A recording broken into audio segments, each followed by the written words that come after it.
இன்னைக்கு அற்புதம் அப்படின்னா ஓடுறிய. அற்புதம் எங்க நடக்குதுன்னா வண்டி பிடிச்சிக்கிட்டு போறீங்க. அங்க அற்புதம் நடக்குதா, இங்க அற்புதம் நடக்குதா?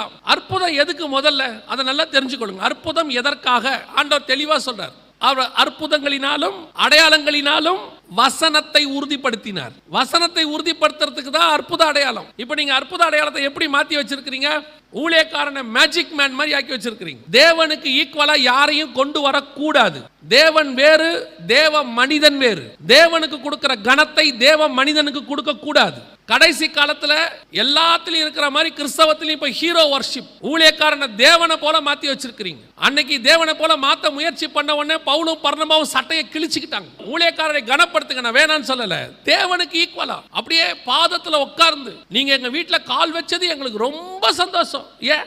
அவரும் மனுஷன் தான், அவரும் சாவார் சீக்கிரத்துல. மரியாதை கொடுப்பது வேறு. இன்னைக்கு அதனுடைய விளைவு என்ன? அப்படிப்பட்ட ஆட்களை பிசாசு பயன்படுத்து.